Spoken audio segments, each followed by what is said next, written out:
नमस्कार, किसान समाचार में आपका स्वागत है। मैं हूं साइमा खान। सबसे पहले नजर हेडलाइंस पर। देश भर में गणतंत्र दिवस की धूम। ऊंचे बर्फीले पहाड़ों से लेकर वादियों, मैदानों और खेत खलियानों तक में फहराया गया तिरंगा। कर्तव्य पथ पर नजर आई भारत की शक्ति और संस्कृति की अद्वितीय झलक।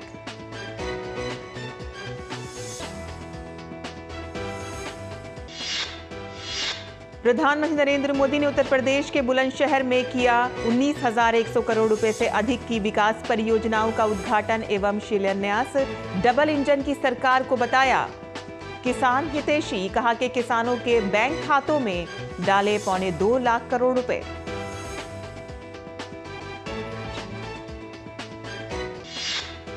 गणतंत्र दिवस समारोह में शामिल हुए देश भर से आए 1500 किसान। गुरुवार को केंद्रीय कृषि मंत्री अर्जुन मुंडा ने की आमंत्रित किसानों से मुलाकात। अमृतकाल में नए भारत के निर्माण में किसानों की भूमिका को बताया अहम।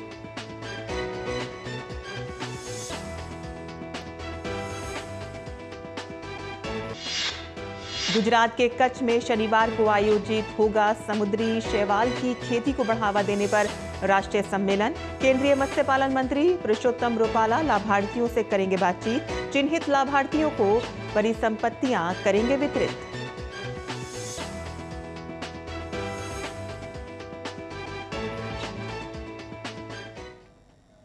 और अब समाचार विस्तार से।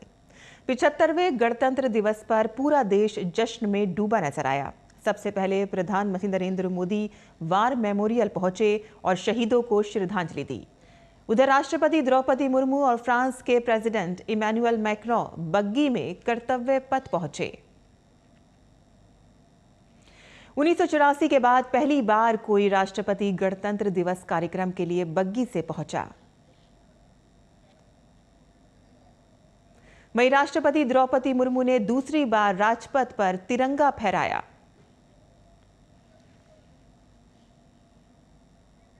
13,000 स्पेशल गेस्ट भी वहां पहुंचे और इस बार गणतंत्र दिवस की थीम विकसित भारत और भारत लोकतंत्र की मातृका है। परेड का आगाज 100 महिला म्यूजिशियंस ने शंख, नगाड़े और दूसरे पारंपरिक वाद्य यंत्रों के साथ किया। 100 महिलाओं ने अपने पारंपरिक पहनावे में लोक नृत्य किया। फ्लाई पास्ट में एयरफोर्स के 51 एयरक्राफ्ट ने हिस्सा लिया और इनमें 29 fighter plane, 7 transport aircraft, 9 helicopter और 1 हेरिटेज एयरक्राफ्ट हैं। फ्लाई पास्ट में पहली बार फ्रांसीसी सेना के राफेल भी शामिल हुए।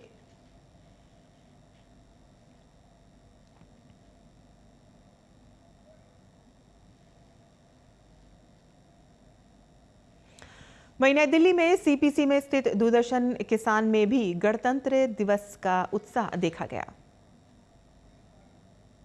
Group Captain Anand Kumar Yadav and Wing Commander.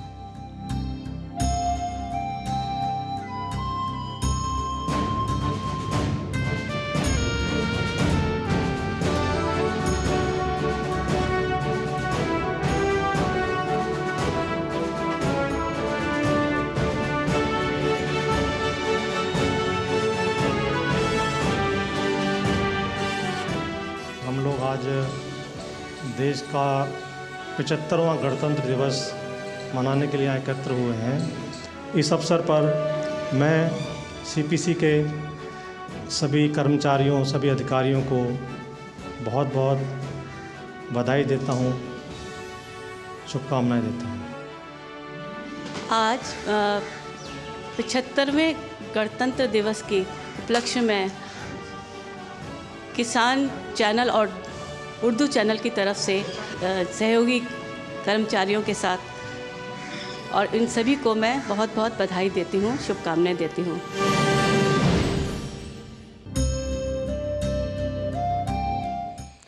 आगे बढ़ते हैं, जहां प्रधानमंत्री नरेंद्र मोदी ने गुरुवार को उत्तर प्रदेश के बुलंदशहर में 19,100 करोड़ रुपए से अधिक की विकास परियोजनाओं का उद्घाटन और शिलान्यास किया। पहले के समय में कनेक्टिविटी की कमी के कारण कृषि पर पड़ने वाले प्रतिकूल प्रभाव की चर्चा करते हुए प्रधानमंत्री ने कहा कि इसका समाधान नए हवाई अड्डे और नए समर्पित माल गलियारे में देखा जा सकता है। पहले खराब कनेक्टिविटी की वजह से किसान की पैदावार समय पर बाजार नहीं पहुंच पाती थी, किसानों को अधिक भाड़ा भी देना पड़ता था। गन्ना किसानों को कितनी परेशानी होती थी, ये आपसे बेहतर और कौन जानता है। किसानों की उपज को अगर विदेश एक्सपोर्ट करना होता था तो वो भी मुश्किल था। यूपी समंदर से बहुत दूर है, इसलिए उद्योगों के लिए जो गैस और दूसरे पेट्रोलियम प्रोडक्ट चाहिए उन्हें भी ट्रकों में लाना पड़ता था। इन सारी चुनौतियों का हल नए एयरपोर्ट और नए डेडिकेटेड फ्रेट कॉरिडोर में है। अब यूपी में बना सामान यूपी के किसानों के फल सब्जी और ज्यादा आसानी से विदेशी बाजार तक पहुंच पाएंगे। 75वें गणतंत्र दिवस समारोह में देश के विभिन्न राज्यों से करीब 1500 किसानों व उनके जीवन साथियों ने दिल्ली में कर्तव्य पथ पर आयोजित परेड समारोह में अतिथि के रूप में भाग लिया। और इससे पहले गुरुवार को नई दिल्ली स्थित ICAR के सुब्रमण्यम सभागार में केंद्रीय कृषि एवं किसान कल्याण मंत्री अर्जुन मुंडा ने इन किसानों से मुलाकात की। देखते हैं OP यादव की ये खास रिपोर्ट। देश 75वां गणतंत्र दिवस मना रहा है। ये गणतंत्र दिवस देश के किसानों के लिए सबसे खास है। केंद्र की मोदी सरकार ने देश के विभिन्न राज्यों से करीब 1500 किसानों को परेड समारोह में विशेष अतिथि के रूप में आमंत्रित किया। नई दिल्ली स्थित ICAR के सुब्रमण्यम सभागार में केंद्रीय कृषि एवं किसान कल्याण मंत्री अर्जुन मुंडा ने इन किसानों को संबोधित किया। केंद्रीय मंत्री ने कहा कि अमृत काल में नए भारत के निर्माण में अन्नदाताओं की भूमिका सबसे अहम होगी। यह गणतंत्र दिवस का आयोजन मात्र नहीं, ये गणतंत्र दिवस वो अमृत महोत्सव से अमृत काल में प्रवेश करने का द्वार खोलने वाला है। कार्यक्रम में मौजूद केंद्रीय कृषि एवं किसान कल्याण राज्य मंत्री शोभा करांदलाजे ने कहा कि किसानों की आमदनी बढ़ाने के लिए सरकार किसानों के कृषि उत्पादों के प्रसंस्करण पर जोर दे रही है। फूड प्रोसेसिंग इंडस्ट्री को ज्यादा मदद दे रहे हैं, पैसा दे रहे हैं, सब्सिडी दे रहे हैं। आने वाले दिन में हम क्या उगाते हैं उसको वेस्ट नहीं करना, उसको कौन खाने वाले का आज तक का हमें पहुंचाने का काम करना। गणतंत्र दिवस समारोह में अतिथि बने किसानों में अनेक किसान ऐसे हैं जो पहली बार दिल्ली आए हैं। उन्होंने कहा कि ये विशेष अवसर उन्हें जीवन पर्यंत याद रहेगा। देश के कोने कोने से किसान भाई आए हैं और खासतौर से वो किसान भाई विशेष रूप से स्पेशल गेस्ट बन के आए हैं जिन्होंने अपने क्षेत्र में मूलभूत परिवर्तन किए हैं और किसानों की आय दोगुनी करने का विशेष काम किया है। गणतंत्र दिन के अवसर पर उपस्थित रहने का विशेष अतिथि करके हमको यहाँ पे अवसर मिला। पहली बार आए हैं। माननीय प्रधानमंत्री मोदी जी के योजना के तहत देश भर के किसानों को बुलाया गया है। फर्स्ट टाइम हमें फार्मर्स के लिस्ट में हमें बुलाया, बहुत ही खुशी हो रहा है। ये नीतियों का और अच्छी जो पॉलिसी बनाई है गवर्नमेंट ने, उसका ये लाभ मिल रहा है। सब महिलाओं के माध्यम से हम लोग यहाँ पहुँचे हैं। मोदी जी किसानों के पीछे बहुत अच्छे तरह से खड़े हुए हैं। हमें लग रहा है प्रधानमंत्री जी की सोच है वो सही है। केंद्र सरकार के आतिथ्य से उत्साहित किसानों ने कहा, गणतंत्र दिवस के मौके पर हमें कर्तव्य पथ पर आने का अवसर मिला है। ये हमारे लिए अविस्मरणीय है। प्रधानमंत्री मोदी जी का धन्यवाद जो हम किसानों को यहाँ पर गणतंत्र दिवस की परेड देखने के लिए साथ में बुलाया और दिल्ली देखने का मौका हमें दिया है, इसके लिए बहुत बहुत धन्यवाद। और जो सरकारी योजनाएं हैं उनका हम लोग लाभ ले रहे हैं। Inviting farmers to the republic day parade, this is the significance of the farmer. प्रधानमंत्री जी को हम किसान लोग धन्यवाद करता है। देखने को बहुत अच्छा है और इससे काफ़ी मार्गदर्शन मिलेगा हम सभी किसानों को। प्रधानमंत्री जी ने जो बुलाया है गणतंत्र दिवस के लिए फार्मर्स के लिए इतना सोचा बहुत अच्छा लगा मुझे। हम लोग को बहुत अच्छा लग रहा है। प्रधानमंत्री ने यहाँ भेजा, भारी भारी धन्यवाद देता हूँ। हम लोग सिक्किम का संपूर्ण कृषि वर्ग से प्रधानमंत्री को बहुत बहुत धन्यवाद देता हूँ। बहुत बहुत धन्यवाद प्रधान जी का, जो उन्होंने हमें ऐसे अवसर पे यहाँ पे बुलाया है। किसानों ने कहा कि केंद्र सरकार की योजनाओं का 100% फायदा उन्हें मिल रहा है, जिससे उनकी आय में बढ़ोतरी हुई है। भारत सरकार की पहली बार पर ड्रॉप मोर क्रॉप से जुड़े हुए किसानों को आमंत्रित किया गया है। साक्षी बनेंगे 75वें गणतंत्र दिवस में। जो सरकार की योजनाएं हैं उन सबका हम फायदा उठा रहे हैं। जैसे कि फार्म पॉट बनाकर हमने पानी इकट्ठा किया है, उसका सिंचाई करके हम अपनी पैदावार बढ़ा रहे हैं। उसके लिए मोदी जी का बहुत बहुत धन्यवाद। हमने तो बहुत कुछ देखा, जैसे ये KCC किसान कार्ड, क्रेडिट कार्ड है, ये हमने नहीं देखा था, बस आज ये भी देखा। प्रधानमंत्री फसल बीमा योजना ने इसका मेरे को बहुत लाभ मिला। लगभग 4-5 लाख रुपए मैंने प्रीमियम के दिए और बदले में मेरे को लगभग 20 लाख रुपए क्लेम के मिल गए। हमारे ड्रिप का, पोलियो का, जो हमें पहले 50% था, अभी 95% सब्सिडी कर दिया। खेत में ड्रिप लगाई हुई है, उनसे बहुत मतलब फ़ायदा मिलता है। मोदी गवर्नमेंट का जो पर ड्रॉप मोर क्रॉप का जो स्कीम है वो बहुत ही जोरदार है। तो मोदी जी की मन की बात जो आती है वो बहुत अच्छा काम पर ड्रॉप मोर क्रॉप के लिए हो रहा है और सबसे अच्छा मुनाफा भी मिल रहा है। ड्रिप में काम करता हूँ, सीजनेबल सब्जियाँ करता हूँ और मैंने 2010 में बेस्ट किसान का अवार्ड लिया हुआ मेरा। सरकार का बहुत अच्छा योगदान है किसानों के लिए। हम लोग इसमें देसी पारंपरिक धान के बीज का कंजर्वेशन बचा रहे हैं। केंद्र में बहुत अच्छी योजनाएं हैं। केंद्रीय योजनाओं का तुषार सिंचन और ठिबक सिंचन पे अपनी सब्सिडी मिल रही है। हम सेब पे वहाँ पे बागवानी कर रहे हैं और काफ़ी राज्य सरकार और केंद्र सरकार की काफ़ी हमें सहयोग मिल रहा है। गणतंत्र दिवस पर आमंत्रित महिला किसानों में भी भारी उत्साह देखने को मिला। गणतंत्र दिवस पे एक महिलाओं का आना, छोटे गांव गरज की किसान महिला का, उनका मैं तहे दिल से हार्दिक अभिनंदन और आभार करती हूँ। बहुत बहुत आभार मोदी जी को, हमको यहाँ दिल्ली बुलाया, हमको अच्छा लगा। मैं तो यही कहूँगी कि उन्होंने लेडीजों को भी बुलाया जेंट्सों के साथ में, बहुत ही अच्छा लग रहा है। पहली बार गणतंत्र दिवस देखने आए हैं दिल्ली में। मोदी सरकार ने कृषि क्षेत्र से बहुत सहायता दी है। पहली बार आए हैं दिल्ली में, इंश्योरेंस वगैरह वो सारा फायदा हो रहा है। हम परेड में जा रहे हैं और लग रहा है कि मोदी जी हम नारी शक्ति को आगे बढ़ा रहे हैं। हमको बहुत अच्छा लग रहा है। प्रधानमंत्री धन्यवाद। नारी शक्ति को बढ़ावा दे रहे हैं, इसलिए मोदी जी को धन्यवाद। पहली बार हुआ है कि नारी शक्ति को यहाँ पे बुलाया है, इससे नारी शक्ति को बहुत बढ़ावा मिलेगी। गणतंत्र दिवस प्रायण बीमा योजना जो 10 साल से पूरा लाभ मिल रहा है हमारे। गौरतलब है कि 75वें गणतंत्र दिवस के अवसर पर आए ये अतिथि किसान उत्पादक समूहों के अलावा केंद्र सरकार की विभिन्न योजनाओं के लाभार्थी भी हैं, जिनमें प्रधानमंत्री कृषि सिंचाई योजना, PM किसान सम्मान निधि, प्रधानमंत्री फसल बीमा योजना, प्रधानमंत्री मत्स्य संपदा योजना जैसी केंद्र प्रायोजित योजनाएं शामिल हैं। प्रधानमंत्री नरेंद्र मोदी की सार्थक पहल से गणतंत्र दिवस पर देश भर के प्रगतिशील किसानों को बतौर अतिथि के तौर पर आमंत्रित किया गया है। निश्चित तौर पर इस तरह के कार्यक्रमों से एक और जहां देश की विविधता में एकता के दर्शन हो रहे हैं, वहीं दूसरी ओर किसानों द्वारा कृषि संस्थान पूसा में कृषि से जुड़े नवाचार और तकनीक को अपनाने से किसानों की आर्थिक तरक्की के विकल्प भी बढ़ रहे हैं। मेरे सहयोगी कैमरामैन मोटी कुमार के साथ मोपी यादव, DD न्यूज, दिल्ली। और भारतीय कृषि अनुसंधान संस्थान द्वारा आयोजित पूसा कृषि विज्ञान मेले का आयोजन इस बार 28 फरवरी से 1 मार्च तक आयोजित होगा।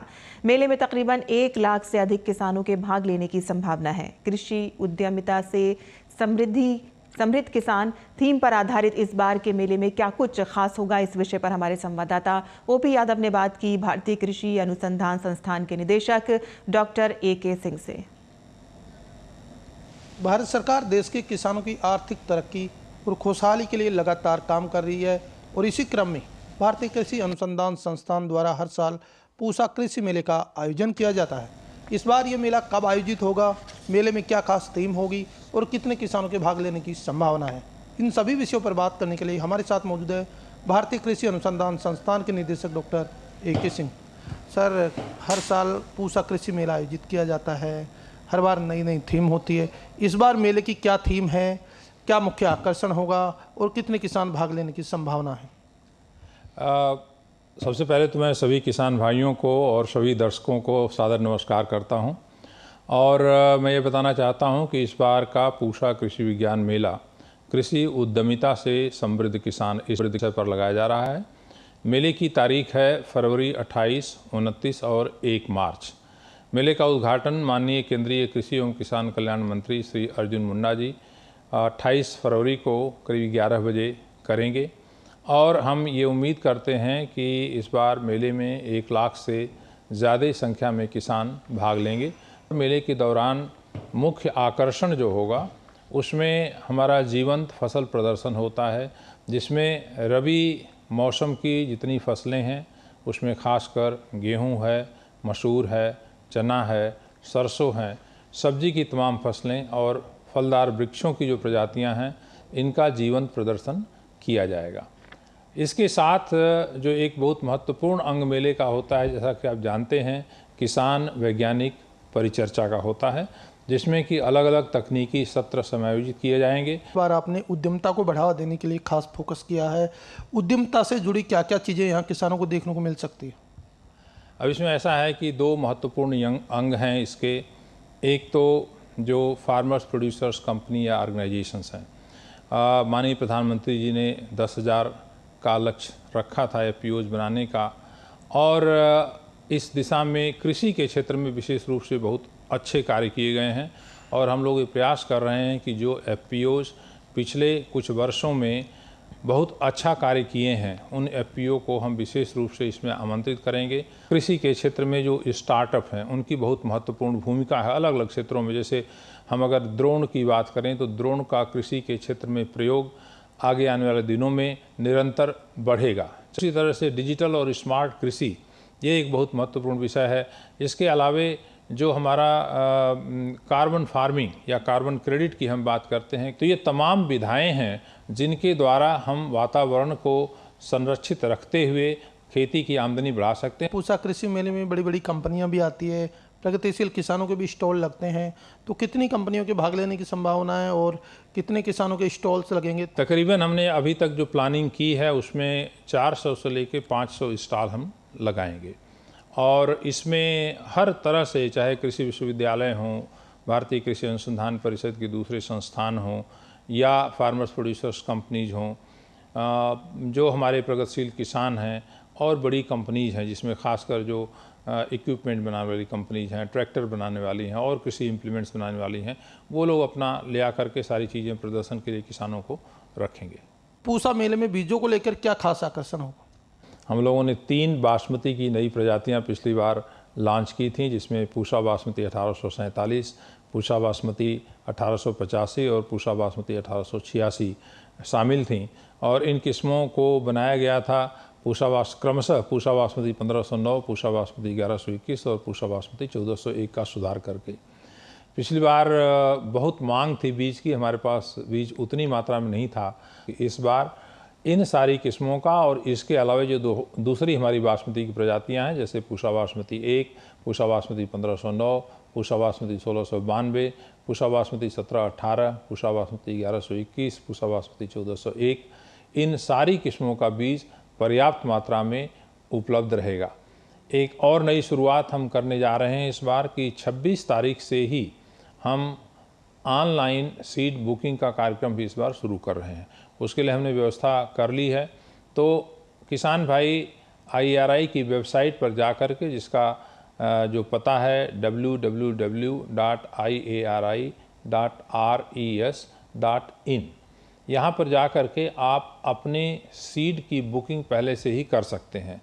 तो ये भारतीय कृषि अनुसंधान संस्थान के निदेशक डॉक्टर AK सिंह, जिनका मानना है कि इस बार का भारतीय कृषि अनुसंधान संस्थान द्वारा आयोजित पूसा मेला कई मायनों में खास रहेगा और इस मेले में न केवल कृषि से जुड़ी नवीन तकनीक का जीवंत प्रसारण होगा, बल्कि किसान और वैज्ञानिकों का सीधा संवाद होने के साथ साथ उद्यमिता के जरिए किसान किस तरह प्रगतिशील बने, इस पर भी खास ध्यान दिया जाएगा। मेरे सहयोगी कैमरामैन मोंटी कुमार के साथ मैं OP Yadav, DD news, Delhi. और केंद्रीय मत्स्य पालन, पशुपालन और डेयरी मंत्री पुरुषोत्तम रूपाला शनिवार को गुजरात के कच्छ में समुद्री शैवाल खेती को बढ़ावा देने पर राष्ट्रीय सम्मेलन में भाग लेंगे। केंद्रीय मंत्री लाभार्थियों के साथ बातचीत भी करेंगे और चिन्हित लाभार्थियों को परिसंपत्तियां वितरित करेंगे। समुद्री शैवाल क्षेत्र को मजबूत और विकसित करने के उद्देश्य से मत्स्य पालन विभाग इस राष्ट्रीय सम्मेलन का आयोजन कर रहा है। इस कार्यक्रम में नीति निर्माताओं, केंद्रीय और राज्य मत्स्य पालन अधिकारियों, शोधकर्ताओं, समुद्री शैवाल किसानों, स्थानीय ग्राम पंचायतों के प्रतिनिधियों, स्वयं सहायता समूहों, मत्स्य किसान उत्पादक संगठनों आदि सहित लगभग 300 प्रतिभागियों के भाग लेने की संभावना है। सम्मेलन से समुद्री शैवाल की खेती में सर्वोत्तम प्रथाओं के बारे में जानने, समुद्री शैवाल और उद्योग विशेषज्ञों के साथ विचारों का आदान प्रदान करने और कोरी क्रीक में समुद्री शैवाल की खेती का ऑन फील्ड प्रदर्शन प्रदान करने के लिए सभी हितधारकों, विशेष रूप से छोटे उद्यमियों और किसानों को एक मंच पर लाए जाने का एक बार फिर से अवसर मिलने की संभावना है और इसका उद्देश्य उद्यमियों को नेटवर्किंग का अवसर प्रदान करना भी है। और किसान समाचार में अब बात करते हैं मंडी भाव की और आइए देखते हैं कि क्या रहा देश भर की मंडियों का भाव।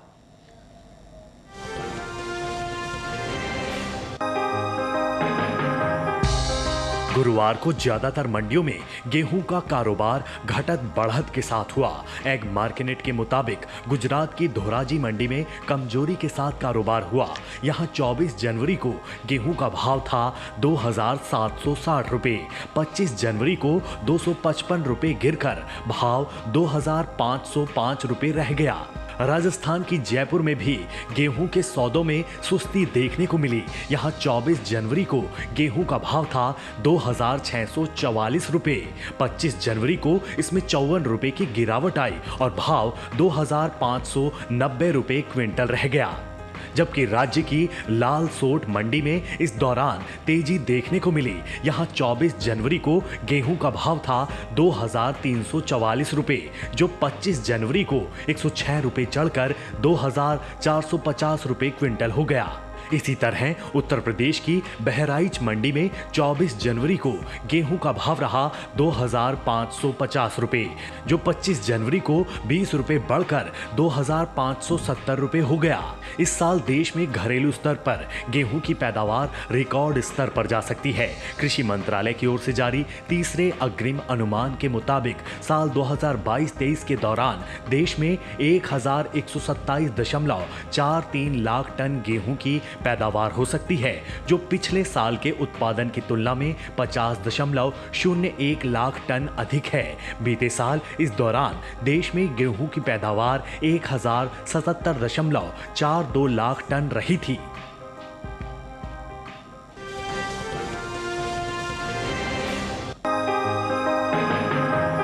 कृषि उपज मंडियों में इन दिनों चने की आवक सामान्य बनी हुई है। गुरुवार को चने में नरमी के साथ कारोबार हुआ, जबकि कुछ मंडियों में तेजी रही। एग मार्केट के मुताबिक राजस्थान की जयपुर मंडी में चने के सौदे अच्छी खासी सुस्ती के साथ हुए। यहां 24 जनवरी को चने का भाव था 5,291 रुपए, जो कि 25 जनवरी को 891 रुपए गिरकर 4,400 रुपए क्विंटल रह गया।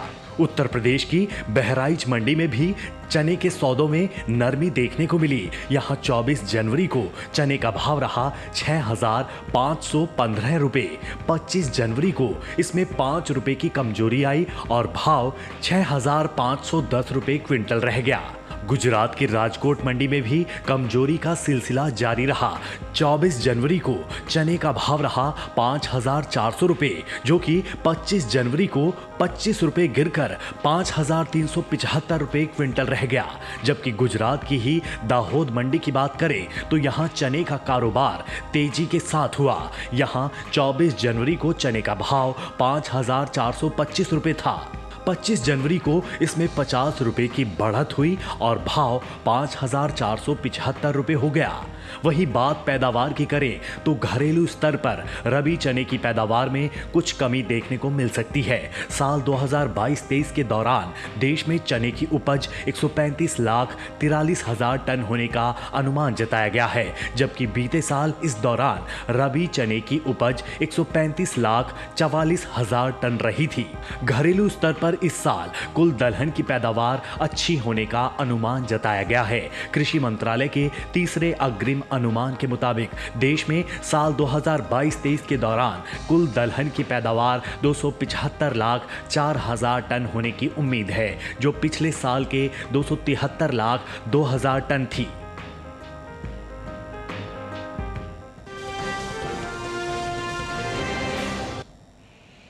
तो किसान समाचार में आज के लिए बस इतना ही। अनुमति दें। नमस्कार।